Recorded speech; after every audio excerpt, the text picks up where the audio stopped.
If you are pregnant or you've recently had a baby, this podcast is for you. I am your host, Kath Bequee, a physiotherapist working in women's health and mum of three. Inside my online program, Fitness Mama, I just love helping support women to care for their bodies during pregnancy, prepare their bodies for birth, and support their after-birth recovery, helping them feel confident and strong inside out during this important stage of their lives. In this podcast, join me each week as we dive into all things pregnancy care, childbirth, and postnatal recovery, helping you through every step of the journey. It is absolutely possible to feel amazing and confident in our bodies during this motherhood journey, and I want that for you. Come and say hi to me on Instagram at @fitnessmama, and let's dive into today's episode. Hello, welcome back to another episode of the Pregnancy, Birth and Recovery podcast. Today, I chat with the lovely Sinead Finn, who is a twin mum to Harper and Declan. And Sinead describes her amazing journey to becoming pregnant with these two twins. So she has a beautiful story with lots of ups and downs in it, where she discusses a previous pregnancy loss with a partial molar pregnancy. She discusses her experience with IVF, and she shares how her pregnancy journey was with a twin babies on the way. And she also describes how motherhood has been for the last 4 months too. So it's a beautiful episode where Sinead, she really wanted to share, especially her experience battling endometriosis and her fertility issues and the partial molar pregnancy, because she found that she found it hard to find information and other women who had experienced what she has gone through. So I hope and I trust you're going to love this episode today, no matter if you're having a twin pregnancy or just a normal pregnancy, or if you've had previous loss before. I know you're going to get a lot out of listening to Sinead's journey. Before we do dive into this episode, I do just want to thank you all for supporting this podcast along the way. It is now I think it's actually just gone 3 years old, and we've released over 160 episodes. This podcast is now listened to in more than 100 countries around the world. So thank you so much for your support and for sharing this podcast with your pregnant friends or your friends who recently had a baby. Thank you also for the ratings and reviews this podcast has received over the years, because sharing, rating and reviewing this podcast is probably the most important way to help this podcast to reach more people. And at the end of the day, if we can just help one more pregnant or postnatal mama have a wonderful motherhood experience, then that's all that matters. So thank you, everyone. Right, let's dive into this lovely episode with Sinead.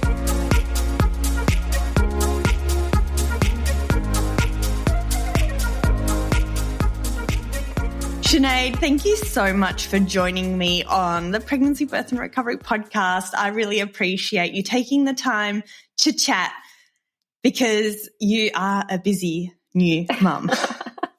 Very busy at the moment, yes. Amazing. Well, let's start off. Could you, for those who are listening, really quick, brief overview, what's happened to you in the last year?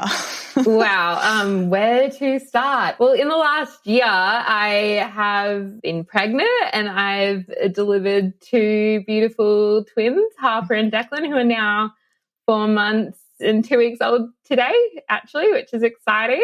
And this is our first twin birth story. Oh. So it is super exciting to chat, because, I haven't had twins on before. Really? Well, I'm happy to be your first twin mum. Beautiful. Tell me a little bit about your journey to becoming pregnant with your twins. Wow. Okay. Where to start? It's kind of a bit of a long, twisted story, I guess. So my husband and I got married September 2020.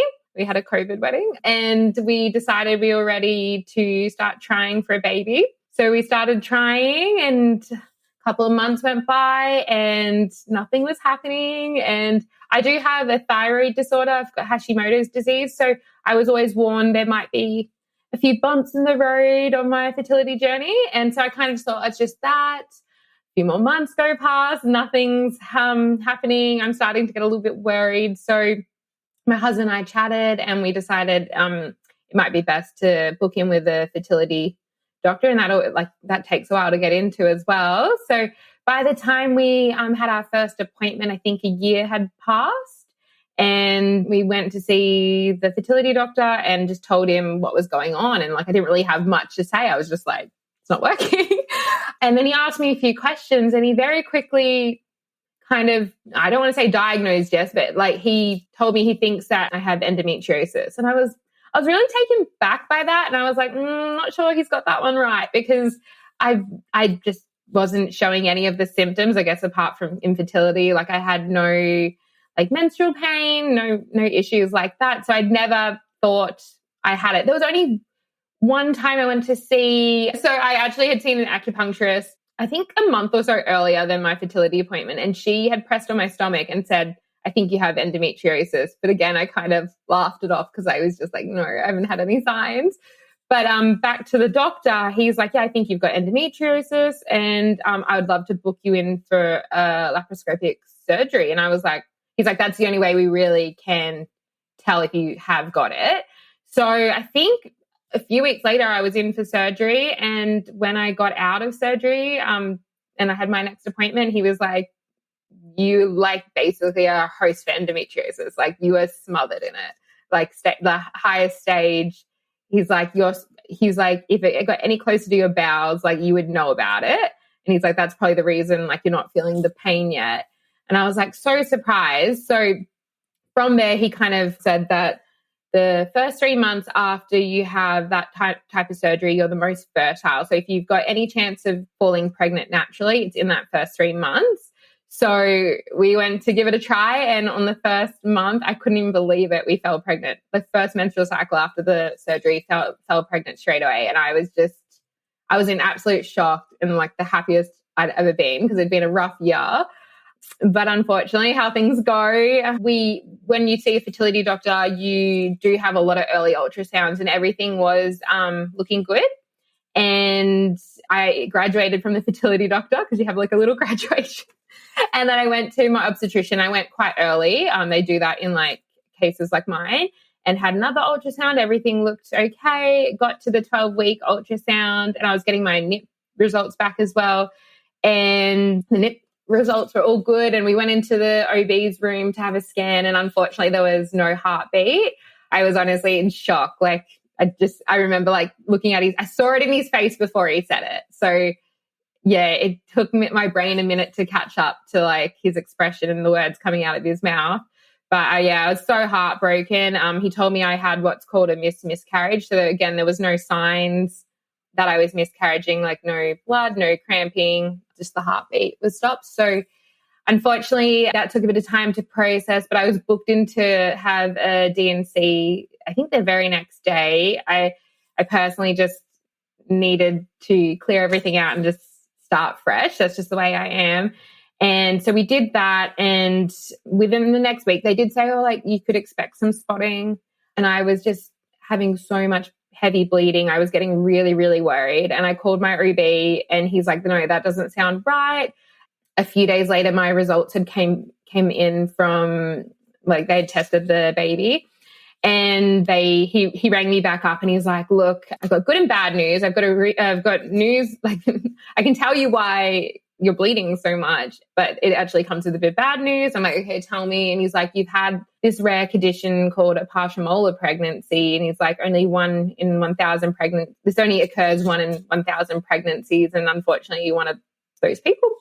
And I was like, what is this? I was already processing just the loss, and now I was thrown with this. And he's like, look, come in tomorrow and I'll explain it to you. So obviously I hopped on Dr. Google that night, as you do, and just read up everything I could read on a partial molar pregnancy. So I have just written a few notes because it's so hard to explain because it's quite complex. So I'll just jump into it. So a partial molar pregnancy is a rare and unusual type of pregnancy and complication that occurs when there is an issue with the genetic material during conception. So in a normal pregnancy, when an egg is fertilized by a sperm, the genetic material from both parents combines to form the baby's DNA. But in a partial molar pregnancy, there's an abnormality where there is an extra genetic material from the father, resulting in an imbalance.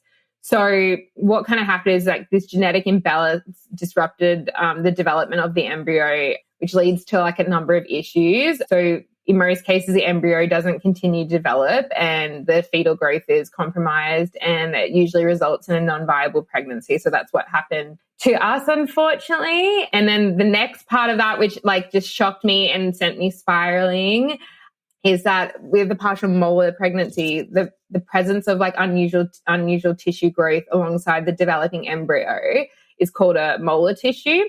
And it can resemble a cluster of grapes that may develop instead of a healthy placenta. So due to the genetic abnormalities and the tissue growth, you can have what's called, I don't know how to explain it, how can I explain it? It can turn into a form of cancer. So why there was so much bleeding is there was still some tissue left. It wasn't completely removed. So I had to go back in for a second D&C to remove that tissue because it can turn into trophoblastic disease, which is a form of cancer, and it can lead to needing chemotherapy. So I'll skip through all the parts. Basically, from there, I had my second D&C, and then I had to wait for my HCG level to go back to 0. So that took months and months and months. I wasn't allowed to try to get pregnant during that time. Yeah, that's that part of my story. Wow.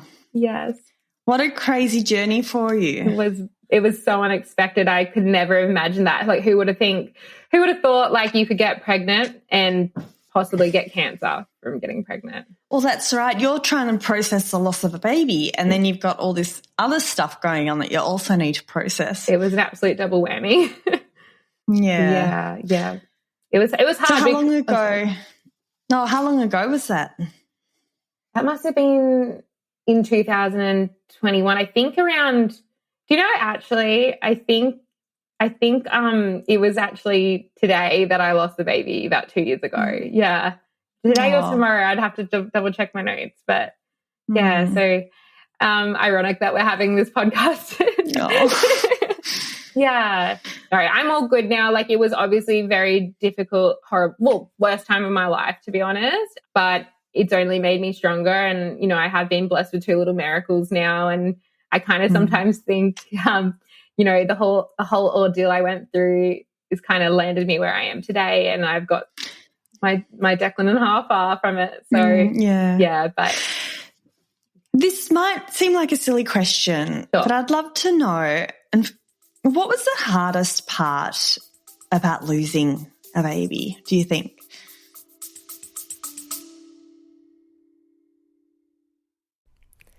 This episode is brought to you by Baby Bee, Australian-owned and designed prams combining quality, safety and style. Not only does Baby Bee let you try their prams at home with free returns for 9 months, yes, that's 9 months, they also offer an industry-leading 3-year warranty for total peace of mind. With thousands of 5-star reviews, around-the-clock customer care, and up to $300 of free accessories with every pram, what are you waiting for? Go visit www.babybeeonline.com and check them out for yourself. And yes, for listeners of the podcast, there is a 20% discount code. Enter FITBEE, FITBEE 20 at checkout, and T's and C's apply.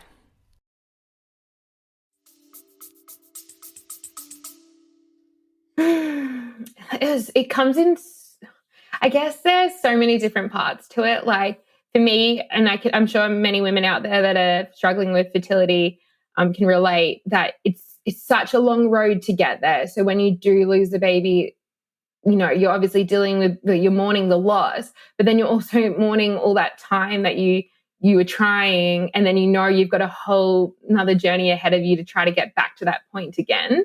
So that was really tough for me because it was so hard to get pregnant in the first place. And I'm like, wow, we've probably got another year or 2 of trying again.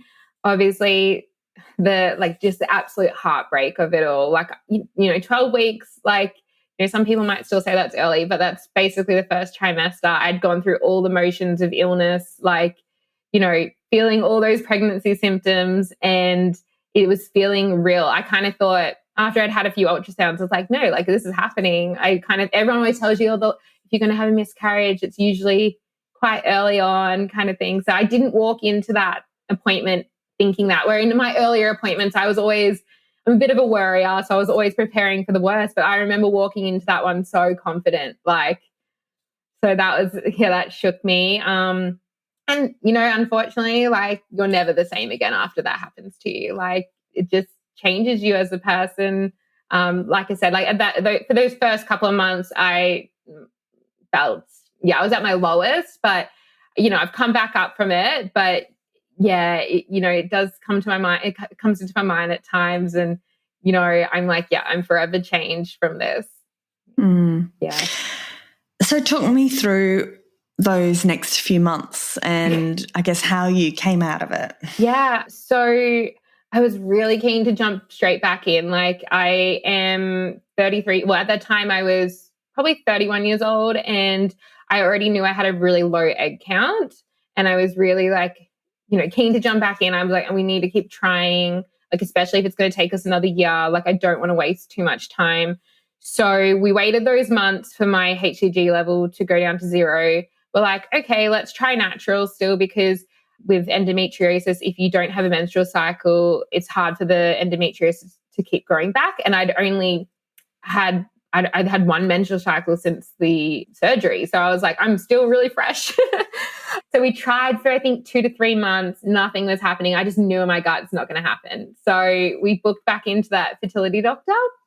And I was like, what are the next options? What options do I have available? And he's like, I think we're best to try IVF. So I was like, let's do that as quick as possible. I was so eager. So we did our first round of IVF. Everything went well, and we collected. They warned me that I wouldn't probably get a huge amount of eggs because of my age and because of my egg count. And I think, I can't remember the exact numbers. They've all blurred into one now, but I think I might have got 6 or 8 eggs on my first go, and I was so happy. I won't bore you with all the details of IVF, but by day 6, after they had fertilized the eggs with my husband's sperm, you want to get embryos at the end, as many embryos as you can at the end. None of my embryos actually made it to blastocyst, which is the final stage. So that was really disappointing, getting those. You get phone calls every couple of days with updates, and it was looking really good. And then it just day 3 is like that day whether it's going to make it or break it. And by the time it got to day 6, it'd always be one at the end, but it was just not strong enough for implantation. So that didn't work. So we tried again the following month, same outcome. And the only thing that was good about it is we learned that I have poor egg quality. So we had a reason for why this was happening. My doctor wanted to do another laparoscopy surgery to see if there was any endometriosis. So I had another surgery. There wasn't too much growth, but it was good to know we were working with a clean slate. I went back in for another round of IVF, same outcome again. I was seriously heartbroken. I'm like, I'm going to have to start exploring donor eggs because, the issues were on my end. My doctor was really good. He was like, no, don't give up. We're not at that stage yet. I just had read stories of other people, they'd get to the 3rd round and it was like, you need to start exploring adoption, donor eggs. And I have nothing against those. They're options I would 100% explore if it came to it. But I really wanted to try to have a child of our own first. So he's like, why don't you guys have a break, just mentally recoup, physically recoup. It takes a lot of toll on your body. So I had a month off, and then the following month he said, why don't we try an IUI? So we did a medicated IUI, obviously a lot more affordable, a lot less pressure on the body, but the results are nowhere near as good as what IVF can do. So it didn't work. And I was like, I didn't think it was going to work. I'll try one more. Tried one more, and we were so lucky, and that IUI gave us twins. So that's amazing. So it's such a very long story. So that was 2 rounds of, so IUI, that's intrauterine insemination, is that right? Yes. Yeah. So that was 2 rounds and before success. Yeah. And how did that feel on the body compared to IVF? I was so used to IVF by that stage. I did a medicated cycle of IUI, so it was still needles, but not as many. So if you did a non-medicated one, it would feel quite like a natural experience, I imagine. But I was just used to it, like getting the needles stuck in. I always made my husband do it, so I was pretty used to it. I wouldn't say it felt too different to the IVF process, except for you didn't have to do an egg collection. You didn't have to go under for that. So that was probably the only real big difference. Yeah. And just out of interest, do you know the stats around possibility of twins for IUI compared to IVF, that sort of thing? I don't, unfortunately. I know they're both high for creating twins. With IUI, it's a little bit different because they don't take the eggs from you. So if you're doing a medicated IUI, you're like enhancing your ovulation, so hoping you drop more than 1 egg, and they control that. So like they don't want you to drop more than 3 eggs because of the chance of multiple births. So with me, I had 3 eggs. So it looked like 2 of them fertilized, we were never expecting twins because we knew the egg quality was so poor. We were barely expecting to be able to have 1. So it was so lucky. Yeah. Talk me through the morning or the day that you found out you were pregnant with twins. Oh my gosh, this is actually quite a story. So I did, on the first pregnancy, I did do the whole surprise my husband, like I had a bun in the oven kind of story. So that was really nice to be able to do that. But obviously when you're going through a fertility clinic, it's a little bit more, what's the right word for it? Well, definitely more clinical than like a natural experience.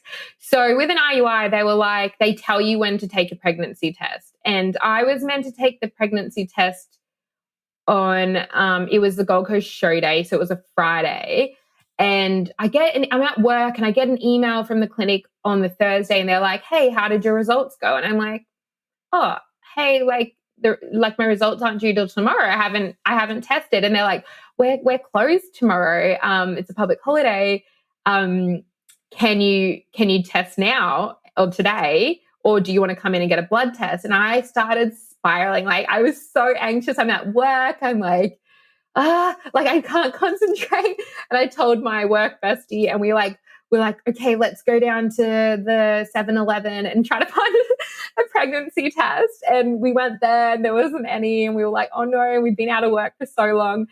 We came back and I was like, okay, I just told the team I've got to go to a doctor's appointment, drove down to the clinic, got the blood test, then I had to go back to work and sit there in anticipation for like another 4 hours. And then I got the phone call, and we are in an open floor plan office. So I had to quickly go downstairs, and I'm shaking. I could barely, like they ask you for your details, like your name and birth, the date and address for privacy reasons. And I'm like trembling getting these out. And the girl was like, Sinead, are you ready? And I like just knew it in her voice. Like she, usually you can tell when they're delivering bad news, and you could hear she was holding back the excitement. So she came out with it and she's like, I'm so happy, like you're pregnant kind of thing. And I was just like in tears, and it was honestly a great moment, and just called my husband straight away. He was away actually, and I just couldn't wait. And I just told him straight away, and we were just over the moon.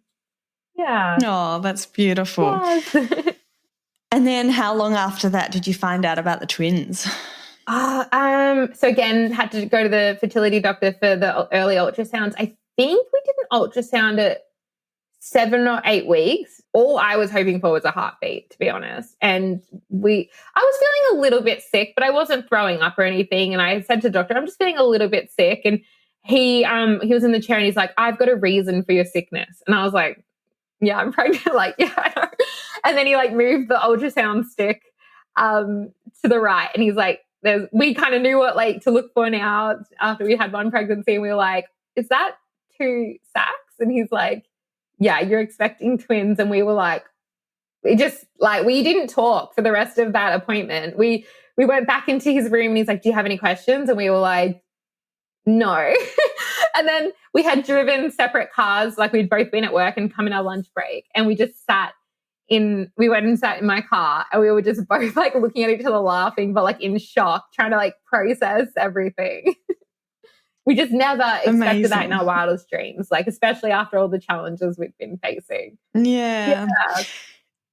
And how did you find the enjoyment of pregnancy, knowing that you're having twins, but also knowing that you'd had a previous miscarriage? Yeah. Okay. I did really struggle with this. So the first, I had it in my body that I had to get past the 12-week stage. I had to get past where I lost the last baby. Like if you look through my phone, anything like that, I was barely taking photos. of my bump and I got a bump quite quickly with it being twins. I also, with the risk of it being a twin pregnancy, I just thought I just had so much risk around the pregnancy. I just didn't want to get too excited too soon. And I was trying to fight that urge. I was trying to be like, no, you should be excited. Like it's not going to happen again. But I was just so nervous. So, when we got past the NIP test and the 12-week scan, the anxiety started to part ways a little bit. It wasn't until about 20 weeks did I feel comfortable in the pregnancy and that it was progressing well. Like there'd been nothing negative. Like we were doing so well for a twin pregnancy, but I just was so scared. Like unfortunately, it takes the innocence. Like once you've had a loss, it takes the innocence out of your next pregnancy. And I'm glad I got to experience that last time in the first 12 weeks. But I did fight it back. Like I had a few friends that have had horrible losses and stillborns. So I'd asked them what they had done and they kind of just said, you get to a certain point and you just accept that it's going to happen. So like that it's going to work out for the best. And I kind of let that happen. And like from the end of the second and third trimester, I was in a much better place mentally. Yeah. Yeah. Oh, that's great to hear. Yeah. So we've been speaking for half an hour and we're just up to the pregnancy. I love it. So tell me, you've got birth coming up. You're towards the end of the second trimester. You're accepting the fact that, you've got beautiful twin pregnancy. Yeah. Do your thoughts start to shift to the birth and how are you going to birth? We actually made a decision quite early on when we met with my OB. We did decide to do a C-section birth, just because of the risk of a twin pregnancy. And I think also just to ease my mind, I always imagined doing a vaginal delivery when I thought I would have one baby. I just think I didn't want to put any more risk. I know there's still risk for the C-section, but I just personally didn't want to put any more risk on the pregnancy. So we just decided that to go the C-section. And honestly, it just took a load of pressure off my shoulders. Like I didn't have to think about delivery too much through the pregnancy. Obviously, I was mortified about a C-section as well. I was so scared. I always used to be like, if you'd asked me prior, I always used to be like, no way, I'm not having a C-section. Like that sounds so scary. Like, no, I'd much rather deliver naturally. But then I started thinking about them cutting me open and I was getting really nervous. But no, I got comfortable with it in the end. And what helped you with the preparation for a cesarean? I spoke to a lot of my friends that had had a cesarean and they just kept reminding me like, you can't feel anything. It looks a lot worse than it is. Just relax. It's over so quickly. I also had a private midwife and she walked us through, cesarean and showed us some videos. And then we also watched a few videos ourselves, my husband and I, just to like get prepared. Also my OB and his nurse, they also walked us through it a few times. So I got really comfortable with what to expect.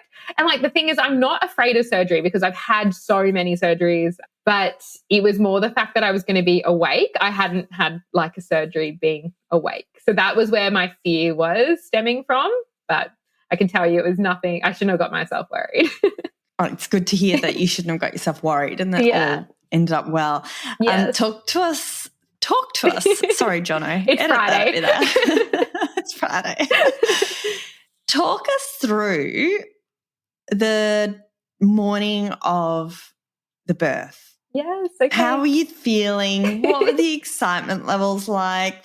How nervous were you feeling? Talk us through it. Yeah, I actually woke up at peace on that day. I did wake up early though.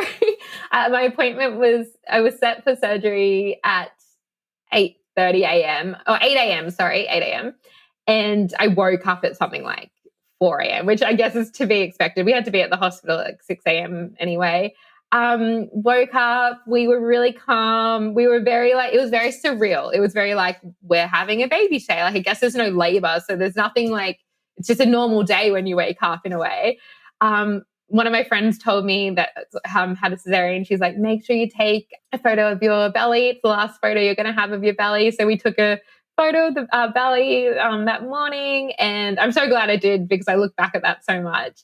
Hopped in the car. We had a beautiful sunrise and we were just driving to the hospital. And the whole time we were just like, I could tell we were both starting to get a little bit nervous, but we were both like, we're having our babies today. Like, what? Like, and we were talking about how random it is that we're just like driving to the hospital, just going to walk in like normal.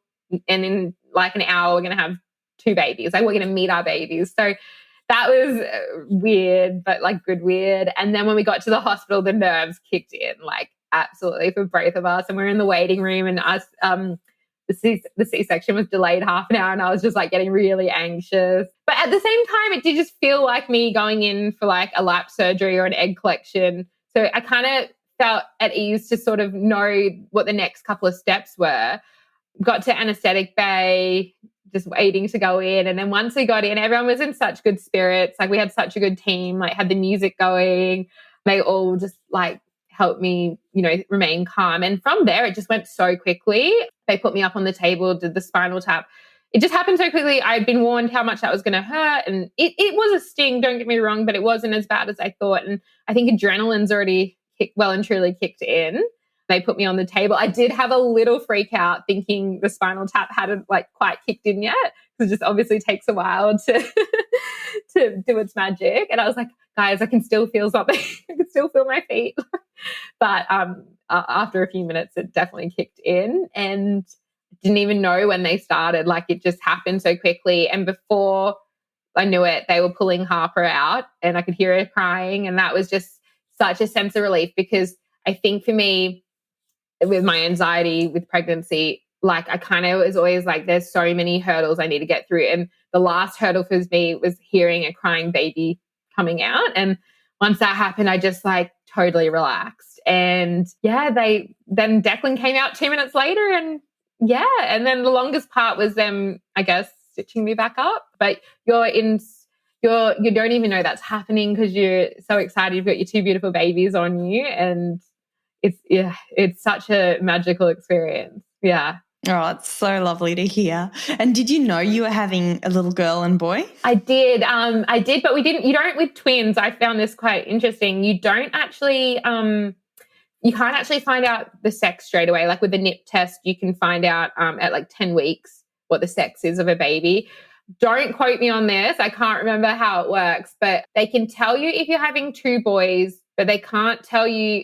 They can tell you if you're having 2 boys or 1 boy, and they can't tell you what the second. No, sorry. Let me start again with that. They can tell you if you're having a boy, but they can't tell you what the second gender is at that early stage. And you have to wait to like 13 weeks. They can sort of tell you, but it's not guaranteed.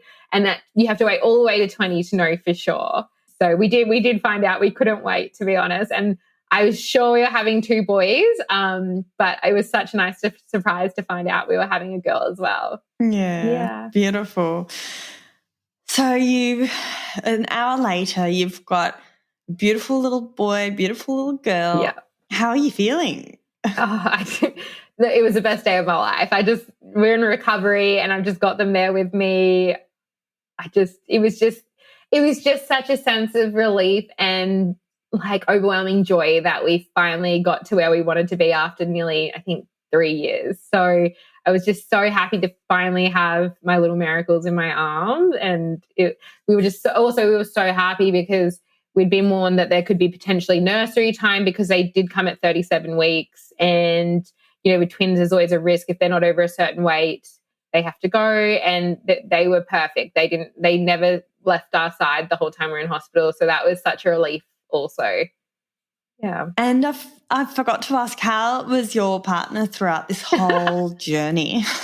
Oh, look, he's not one to show his emotions too much. Like, he's been such a great support, like best dad, best husband to go through something like this with. I think we do forget about the men might not carry the babies, but, they do go through the fertility journey with us. He is always very supportive. And then through the pregnancy, again, very supportive. And honestly, in hospital, like, he was amazing. Like, I didn't even have to say anything. He was already like, here's a hot chocolate, here's a water, here's snacks. Like, I've got the bottles ready for the baby. Like, he was just amazing. So he wanted this just as much as I did. And, you know, it was sad to see him, like, you know, it takes so long because I know how much he wanted to start a family also. So we're finally there and we're stoked. Yeah, beautiful. Yeah. Now I have to ask, one of my best friends is about to have twins and she's already got a baby. So I was saying to her, I was like, oh, so good because you've already been through breastfeeding once and, you know, you've got a newborn and you've had a baby and you sort of know, like you never know, but, you know the basics. Whereas having twins for the first time, how did you go with learning everything? I know. Oh my gosh. I guess it's true what they say, like, we don't know any better. We haven't got another child, so we don't know. I honestly didn't do that much like research beforehand. I've planned to, and I just never got around to it because I was so tired. But I would watch a few like videos like on TikTok and stuff. I actually found like TikTok really helpful, as random as that is, with like twin pregnancies. And yeah, with learning, the midwives in the hospital were incredible, but at the same time, everyone had different opinions, which was quite confusing. We were lucky we had our private midwife come out before. She kind of prepped us with what we needed to know. And then after the hospital stay, the midwife came out and just got us straight away onto a routine. And I just had a giant list of questions and she just answered through them all. And honestly, it's been a game changer. Like, I never knew if I was going to be like a schedule person or just go with the flow. But with twins, I really felt like a schedule was important. And, you know, they've been sleeping through the night for a really long time now. So it's been, I think we laid the foundation very early on. And I'm so glad we did. And that's been, the schedule, following the midwife's advice, it's been a game changer for us. Yeah. Okay, backtrack, because I know 90% of mums listening will think, how on earth? And I know all babies are different and every situation is different, but what do you feel has really been the top few things because it just feels like you've adjusted so well to motherhood. I sometimes, I don't know, my friends say to me that maybe I'm having such a positive experience because of all the hardship we went through, and like we wanted this so bad. So I don't know. We're lucky. I don't want to jinx it, but like the twins have been so chilled. Like Andy and I were in hospital, and the nurses came in and they're like, "You guys are so relaxed," and we're like, "Isn't it like?" But they're sleeping. Like, what do you want us to be like? And they're like, we've got other people in the other rooms, and they're like, they haven't, like, their room's dark. They haven't left the bed. And I'm like, oh, I don't know what I'm doing, like, kind of thing. We would talk to each other, Andy and I, and we were like, you know, everyone scared the life out of us while I was pregnant. They're like, your life will never be the same. It's going to be so hard, kind of thing. And I didn't listen to it a lot at the start, but towards the end, when it was starting to feel real, I got really like anxious. So I don't know, like we were just literally, just shocked that they've been the way they've been, and just thinking like the schedule, sorry, I'm having real mum brain. I just actually forgot your question. What did how did you go? How did you manage? Yeah. No, not at all. I don't know. Yeah. I went with the flow. The schedule was a game changer. I honestly think if we didn't follow the schedule, the experience, and if they didn't sleep as well as they did, I think I'd be going through a very different experience. But I think my biggest advice is to stay calm. Like, I just tried to stay calm and relax. Like, that's what it's been for us. Yeah. I know everyone's experience is different. So I think it can depend baby mother attitude towards it. Absolutely. Yeah.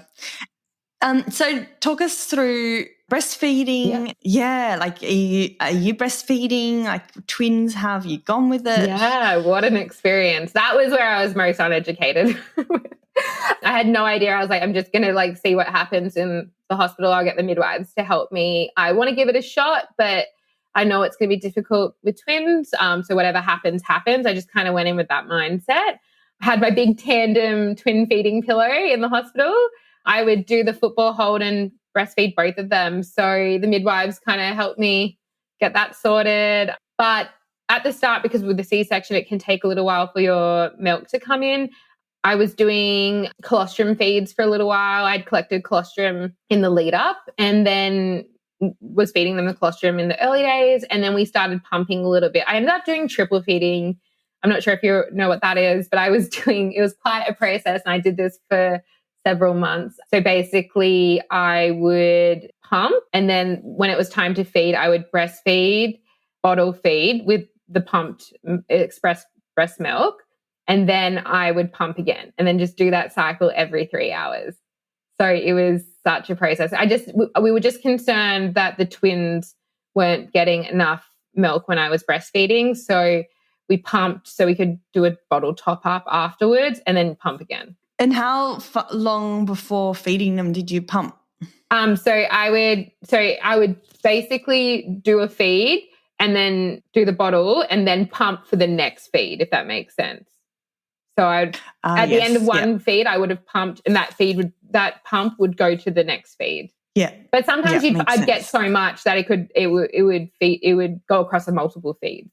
But I was nearly pumping every feed. It was wild. Like I was like attached to the wall at all times. But then I got a portable breast pump, and that was a game changer. And then after a while, like I would slowly drop a couple of pumps to just make life a little bit more livable. Yeah.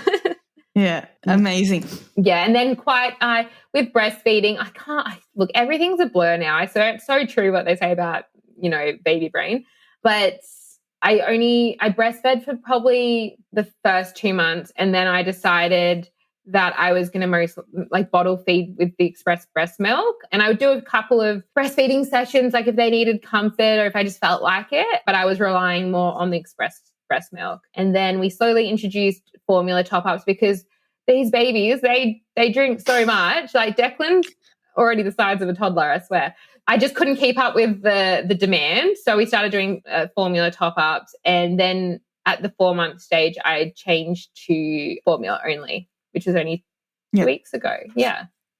Yeah. Yeah. Now I have to ask the physio and me, how's your recovery been after both a caesarean but also a twin pregnancy? The twin pregnancy was tough. I had pelvic girdle and I could not walk. I was seeing a women's health physio, which was great. That I got a lot of relief from that. And they did give me exercise to do. And I did do it for a little while and I did see improvements. But towards the end, I just got, I don't want to say lazy because I was heavily pregnant, but I just had no energy to do much. I would walk my dog in the afternoons and that was so hard. So that was tough, but thankfully as soon as they were born, that pain went away straight away. I was like, that was the toughest part of my pregnancy, I've got to be honest, that pelvic girdle. But I had, I think, 6-finger ab separation. Went and saw the same women's health physio, and I think last time we went it was down to 1, so I was really happy with that. And my husband's a personal trainer, so been doing a lot of sessions to try to get my core strength back. Very slow and steady though. Amazing. Yeah, that's great to hear. Yeah, amazing. So to finish off with, because I do appreciate your time and I know you are a busy new mum, was there anything you wanted to finish off with or anything you felt, any final, I guess, words of wisdom to pregnant women or new mums that are listening today? Yeah, sure. For me, I feel like through social media, there's a lot of negativity around pregnancy and the first few months of giving birth and having a newborn.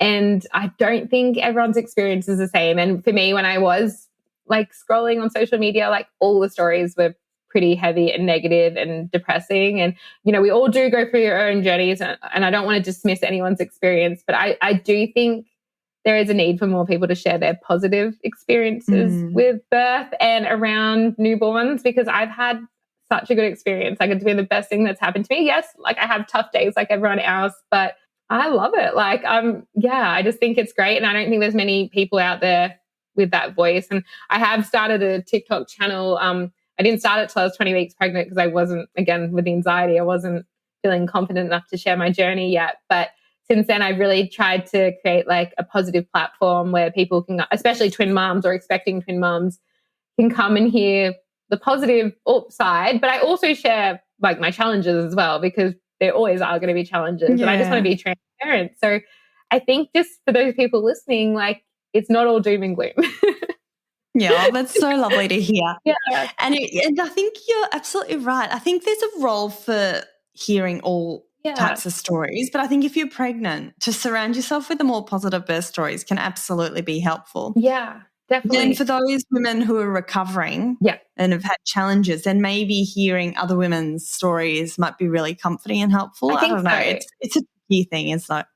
It like, look, the few stories I did that, like, I did find that were positive, they were really reassuring and really helpful, and I like relied on those a lot to get me through. And I relied on a lot of podcasts as well to like listen to positive stories, or even like when I was going through my fertility struggles, like these podcasts were gold to me. Like, just knowing I wasn't alone, like, it was very hard to find someone else that went through a partial molar pregnancy. Like, all the forums online, they were so old, and I had to find podcasts or even a couple of TikTok videos just to see what these people, how they managed what they did. So I think it's really good to make sure people share their journeys, even if they're, not the standard typical journey.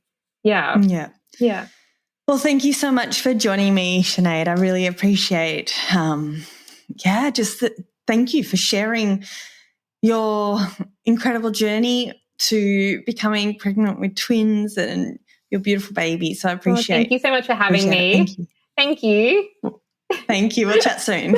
All right. Thanks. And before I sign off, remember, my team and I will be putting together the show notes for this episode with all the links, including how to connect with Sinead at fitnessmama.com/podcast. Have a fabulous day, everyone, and I look forward to you joining me very soon for another episode of the Pregnancy, Birth and Recovery podcast. Thanks for listening to the Fitness Mama podcast, brought to you by the Fitness Mama freebies found at www.fitnessmama.com/free. So please take a few seconds to leave a review, subscribe so you don't miss an episode, and be sure to take a screenshot of this podcast, upload it to your social media, and tag me at FitnessMama so I can give you a shout out too. Until next time, remember, an active pregnancy, confident childbirth, and strong postnatal recovery is something that you deserve. Remember our disclaimer: materials and contents in this podcast are intended as general information only and shouldn't substitute any medical advice, diagnosis, or treatment. I'll see you soon.